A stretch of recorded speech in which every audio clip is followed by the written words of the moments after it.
Hi, and welcome to Cat Run Figures. I'm your host, Caitlin, and today I have another review for you guys. So I literally just got done reading this. I haven't even dived into my other comics yet, but I had to do a review of this while all the emotions are still fresh. And you know that is Heroes in Crisis. Issue 8 out of 9 just came out. And Tom King, I see what you're doing here, but you're breaking my heart every single issue. So let's dive right on into it, shall we? Oh gosh, it hurts. It hurts. But as we get into the story of it, Wally West is confessing. As you can see here, he is going on about his problem and feeling alone, and the fact that he's been there for 3 weeks and all he ever was alone, and Sanctuary's anonymous and there are no records of it, and he starts to believe that it was fake, that Sanctuary was created solely for him, that the people that were saying that they had been helped by Sanctuary or been a part of Sanctuary, all of that was just lies in order to manipulate him, in order to just try to help him, because he is supposed to be this symbol of hope. Well, we go through how he's been torn apart by the memories of losing his wife, the memories of losing his family, the fact that his wife doesn't even remember him or their kids, which probably hurts him even more. But all these things about Sanctuary, it being completely anonymous, them not socializing, the fact that all the files are deleted immediately after, and that it's just kind of a hush tone secret. He doesn't buy it, so he decides to run into the Speed Force in order to try to reassemble anything he can from the Sanctuary files. So this is the very last day of Sanctuary. They said it would take so many years for anyone to reassemble it. Well, it took him seconds. And seeing all of the other heroes, all in crisis, all dealing with their own emotions, their rage, their loss, their pain, it broke him. And he realized that he wasn't alone. And for the first time since being in Sanctuary, he wanted nothing more but than to be alone. So he attempted to leave the Sanctuary compound, and when he did, he accidentally set off an alarm.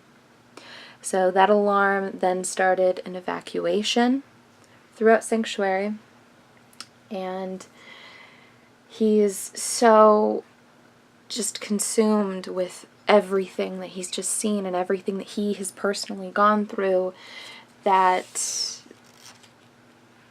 all of that energy from the Speed Force is starting to seep out. He can't compose himself. He can't control it. And it's something that he's been able to control since he was a teenager.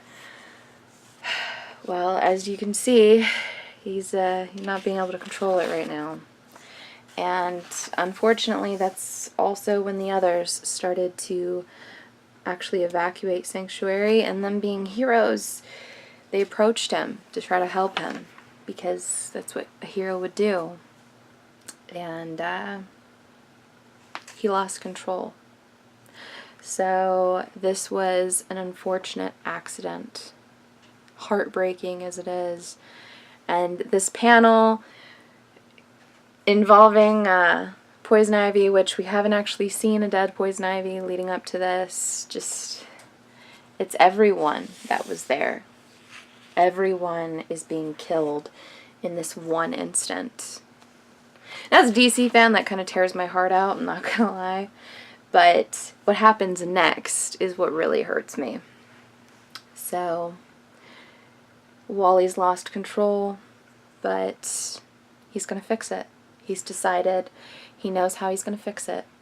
So there were two individuals who had not left the compound that were both still in their virtual reality settings. And he hurried up to move them back into the VR settings and to create a few simulations. So for Booster Gold, he made it seem as if he saw all the bodies and he witnessed Harley Quinn murder Wally West. And then he allowed Booster to leave. Booster was pretty shook up, but it worked. So the second thing he did was the same exact concept, but for Harley. Harley seeing Booster killing Wally West. It shook her up, but she followed Booster outside. And then we see that he went through and he stole some of Booster's tech. He staged quite a few of the bodies.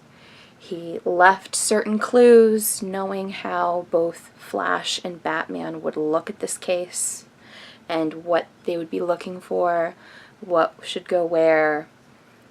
All of that crime scene investigation, detective work, all of the work that he did with them for years, put it to use. And then finally, he used Booster's tech to travel into the future 5 days. And that's when he found himself. And that is where we left off in the last issue, with a very consumed Wally West sort of resurrecting Poison Ivy, but not. And that's when he kills him. So he then takes his future self and brings him back to Sanctuary. As you can see, these are all the panels of him staging all the bodies, destroying the robots that were running Sanctuary, and finally writing the bit about the puddlers on the wall. So he then goes into the concept behind the puddlers. It's metalwork, where you remove the impurities of the metal in order to make it stronger, in order to make it better. And being a puddler, it's not a great job. You die young. It's like all of the impurities that you removed, all those toxins, all of that, it kills you. And that metal is all around us in the world. And as Wally West says, the world's beautiful and it's strong. And that is where we end the confession of Wally West to Lois Lane. So, I'm not gonna lie. I see where Tom King is going with this. It's just, it tears out my heart every single issue. And as beautiful as I think this series has become, this is just breaking my heart, and it's definitely hurting me as a DC fan. That being said, this is going to be an amazing trade when it comes out. I'm definitely picking this up in trade. There's one more issue left of this series, and honestly, I cannot wait to see how King wraps all this story up and ties up all the loose ends. I want to know what exactly is going to happen to the remaining Wally West, how exactly Batman and the Flash and all of the other heroes are going to deal with this realization that their symbol of hope, it turned against them. And what was a horrific accident, he, instead of admitting his fault and going on from there, he tried to pin it onto others, and now he's decided that it's time to fix it all. He's had his time to put everything neatly in a bow. He's going to confess, and he's going to kill himself. So I am super, super upset at this issue, the same way I've been with every single issue in this freaking book so far. It is an amazing read. If you aren't reading Heroes in Crisis already, please do pick it up and trade. This is a beautiful book throughout, and I don't know where DC's gonna go moving past this. It's a very raw book, but that is it for this episode. Please do give me a like if you like this video. Please do comment below and tell me whether are you as brokenhearted as I am, because it hurts. It actually hurts here. It got me in the feels really, really badly. But subscribe to my channel for more comic book content, or check out any of the older videos I have for offer here on Cat Run Figures. I did do reviews of the first 7 issues of Heroes in Crisis, so please do go back and check those out if you haven't already. And until next time, I'm your host, Caitlin.